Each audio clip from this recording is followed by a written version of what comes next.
Halo, selamat datang di channel EDT. Kita hari ini akan belajar tentang framework PHP, yaitu CodeIgniter. Silakan kunjungi website resminya codeigniter.com. Ini ya. Nah, sekarang kita siapkan requirement-nya dulu. Kita download framework-nya. Download. Kemudian kita buka juga, kita download template. Kita pakai SPAdmin. SPAdmin ini gratis. Kita pakai yang ini ya, warna hitam. Ini kita free download juga. Oke, sudah. Untuk frameworknya sudah selesai di download. Kita klik kanan, show in folder. Nah, ini kita ekstrak ya, ekstrak to framework 4. Oke.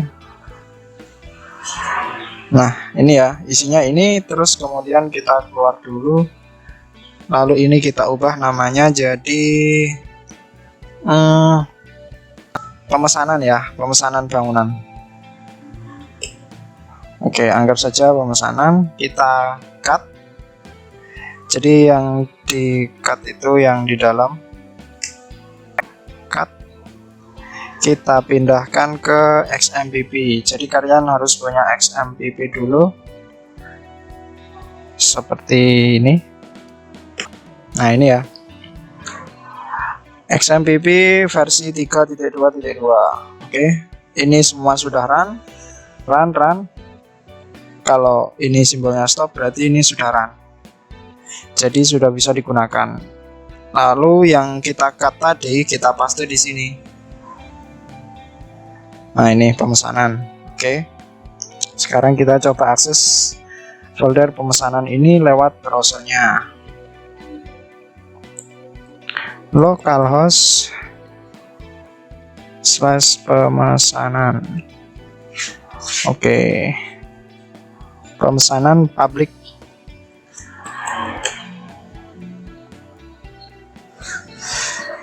Oke. Ini halaman default dari CodeIgniter-nya ya, yang kita download tadi. Jadi tampilannya seperti ini. Sekarang kita coba buka downloadan template yang kita download tadi ya. Di download. Nah, ini Star Bootstrap. Ini kita cut, kita pindahkan di htdoc pemesanannya juga. Tadi foldernya pemesanan. Terus kita buat folder baru template. Kita masukkan di sini, kita ekstrak juga di sini, extract here. Oke, ini tampilannya. Kita coba buka indeks. Nah, jadi nanti kita akan buat halaman admin ya, untuk input data-data barang. Tutorialnya input data barang. Oke, selanjutnya kita buka project CodeIgniter ini melalui Visual Studio Code. Ini kalau belum punya, install dulu ya Visual Studio Code. Bebas, bisa pakai Visual Studio Code. Ini Visual Studio Code. Bisa juga pakai Sublime Text, bisa juga pakai Atom, terserah. Tapi saya merekomendasikan Visual Studio Code. Visual Studio Code karena ini gratis dan fiturnya lumayan lengkap. Ini ya websitenya, codevisualstudio.com. Klik download ini, nanti langsung download. Oke, sekarang kita akan coba buat halaman pertama, halaman baru untuk CodeIgniter-nya. Jadi tadi kita buka dulu, ini project saya ya. Kalau kalian baru install mungkin tampilannya ini, saya tutup dulu seperti ini. Nah, setelah welcome ini kalian klik file, open folder, kalian buka folder projectnya di xmpp htdoc pemesanan. Oke, select folder. Nah, seperti ini. Sekarang kita coba welcome ini. Nah, contohnya seperti ini. Jadi jika kalian ingin buat halaman baru, pertama kalian harus buat controller terlebih dahulu. Oke, gimana cara bikin controller? Kita bisa klik new file di folder controllernya ya. Kita tulis nama controllernya, misal apa? Barang ya, barang.php. Oke, setelah buat barang.php, karena saya juga belum hafal, jadi ini kita copy semua, enggak sampai sini. Kita copy lalu kita paste di sini. Paste. Jadi yang perlu dan yang pasti ketika membuat controller itu yang diperlukan namespace, app controller, kemudian kelas. Kelasnya ini namanya sesuai dengan nama filenya. Tadi kan barang, huruf besar D-nya. Terus extend base controller. Setelah itu kurung kurawal buka dan kita tutup kurung kurawalnya. Nah, jadi ya. Nah, setelah itu kita bisa buat function di dalamnya. Misal kita ingin buat public function, kita buat index dulu ya, index. Nah, setelah buat function index ini, ketika function index ini dipanggil, kita inginnya apa? Kita ingin return atau kita echo PHP biasa saja ya. Jadi kita echo dulu ini controller barang. Oke, seperti ini. Nah, setelah itu kita bisa panggil ini barang index. Jadi kita coba ya, barang. Nah, seperti ini. Jadi ketika kita buat controller namanya barang, terus kelasnya juga barang, kemudian kita buat function index, dan di function index ini kita panggil echo ini controller barang, maka cara aksesnya setelah public slash nama controllernya tadi barang, makanya tampil ini controller barang. Sebenarnya seperti ini. Sebentar. Jadi barang ini juga barang. Setelah barang, kemudian fungsinya index. Jadi seperti ini. Nah, oke. Berhubung fungsinya index, jadi tidak perlu dipanggil. Index itu sama seperti ini. Public pemesanan barang saja. Oke. Kalau kita buat function selain index, misal public function tambah ya, tambah, contohnya tambah, kita echo juga, echo ini controller tambah barang, titik koma. Oke, errornya udah hilang. Kita coba refresh. Setelah itu linknya kita tambahkan slash tambah. Nah, ini controller tambah barang. Jadi kalau kosongan seperti ini controller barang ini, dia manggil index. Tapi kalau setelah public kemudian nama controller, kemudian ada lagi contohnya tambah, berarti functionnya tambah. Jadi ini localhost pemesanan sampai publik ini namanya base URL. Kemudian setelah base URL ini nama controllernya. Kemudian setelah itu ini nama fungsinya. Terus kita juga bisa nambahkan parameter. Contohnya ketika edit ya.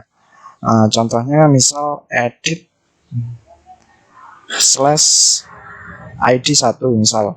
Nah, misal kalau linknya seperti ini, barang edit 1 gini ya. Itu kalau di controller cara buatnya seperti ini. Public controllernya sudah benar barang, kemudian function kita buat setelah barang edit ya, berarti edit. Nah, setelah edit buka kurung, ini kita kasih parameternya ID. Nah, setelah itu seperti ini. Nah, coba kita echo ID-nya. Ini controller edit dengan membawa ID. Cara buat gabungin text string, ini namanya text string ya. Kalau di dalam petik ini namanya text string. Cara menggabungkan text string dengan variabel itu kita bisa pakai titik, terus kita panggil variabelnya ID, terus titik koma. Seperti ini ya. Coba kita cek refresh. Nah, ini controller edit dengan membawa ID 1. Nah, jadi setelah controller, kemudian function, kalau setelah function ada lagi slash ada lagi, maka itu namanya parameternya, parameter dari functionnya ini. Jadi kita bisa deklarasikan seperti ini. Jadi ini ketika kita ubah jadi 5, dia ngikut 5. Ketika kita ubah jadi 10, dia ngikut 10. Lalu kalau di controller ID ini kita bisa ubah-ubah. Misal ini parameter atau biasanya namanya slug ya, slug. Nah, kalau slug berarti yang kita panggil di echo ini kita juga panggil slug. Slug. Nah, seperti ini. Save. Coba refresh. Nah, tetap sama ya. Terus ini kita juga bisa isi string data. Nah, ID data. Oke, jadi pokoknya ini sesuai dengan yang kita deklarasikan, yaitu slug. Jadi controller, function, kemudian ini slug atau parameter. Ini nanti berguna ketika kita edit data seperti itu. Nah, selanjutnya index tambah edit. Nah, sekarang kita coba controller ini kita sambungkan dengan view ya, dengan teks HTML. Kalau ini kan di controller, ini di controller dengan script PHP biasa. Nah, sekarang kita coba gabungkan controller ini. Ketika manggil function index, ini dia manggil view. Caranya sama, kita tulis return view seperti ini mungkin. Kita coba lihat di home. Oh iya benar. Nah, return view misal apa? View-nya misal index juga ya, atau data barang data barang. Titik koma.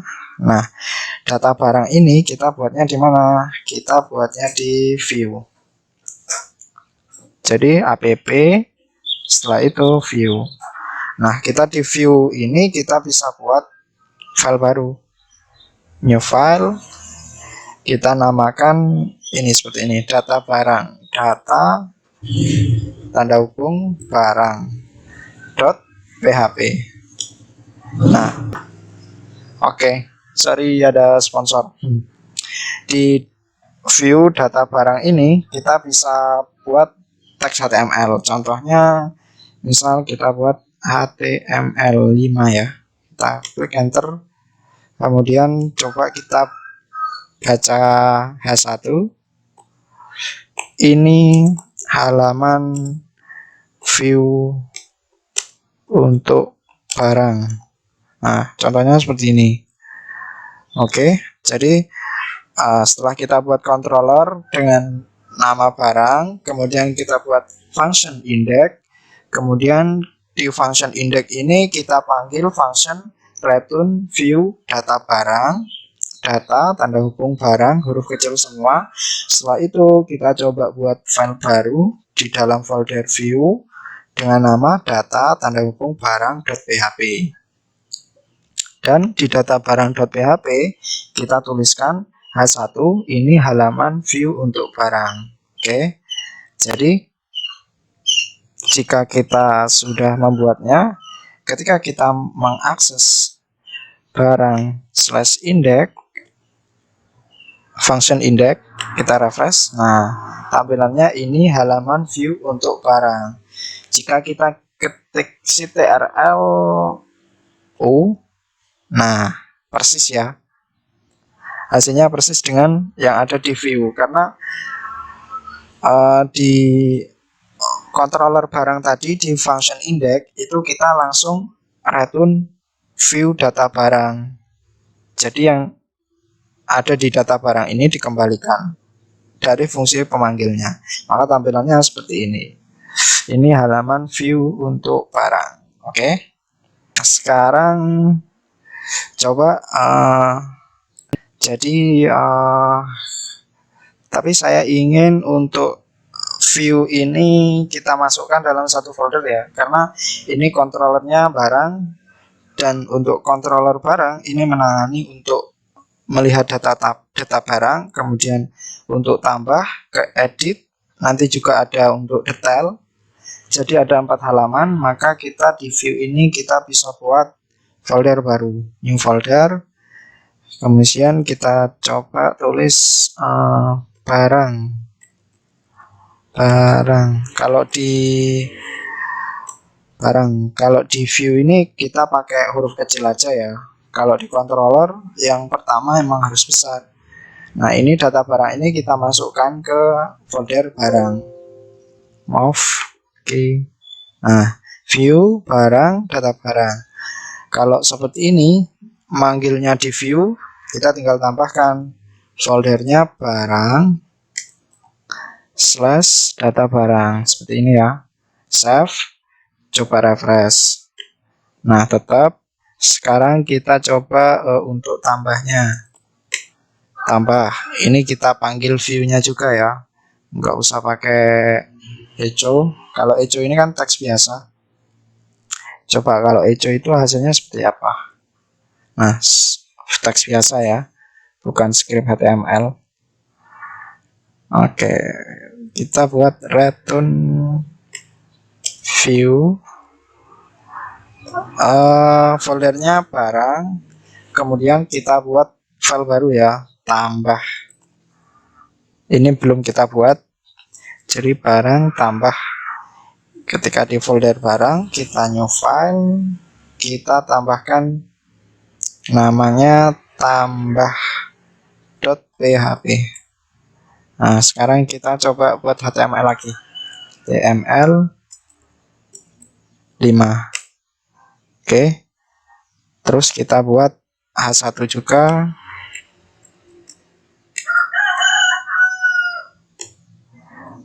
Ini halaman tambah barang. Save. Coba ditambah ini, kita refresh. Nah, sudah ya, sudah nyambung ke view-nya. Lalu satu lagi untuk belajar, satu lagi ke controller lagi. Sekarang edit. Nah, edit kita juga bisa return view barang edit titik koma ini kita disable aja ya. ALT arah ke atas kalau kalian ingin memindah ke atas. ALT arah atas. Oh iya, kita belum buat view-nya ya. New file, buat apa? Edit .php. Sekarang coba HTML5. Ini halaman edit. Oke, seperti ini. Coba edit. Misal kita kasih ID 1. Nah, ini halaman edit. Oke. Sudah benar return view-nya. Cuma beda dengan halaman lain. Teksnya kecil karena kita nggak pakai H1 ya. Kalau kita pakai H1 paste, ini kita juga akan melihat hasilnya besar. Jadi ketika ID-nya ini hilang, dia nggak ketemu ya, karena harus sesuai dengan kontrolnya. Nih, yang edit harus ada slug-nya, baru bisa tampil. Oke, untuk pengenalan instalasi dan pengenalan view dan controller cukup sekian. Kalian bisa belajar untuk menambahkan halaman lain, contohnya misal kategori barang, kemudian data user atau data penjualan. Selamat mencoba.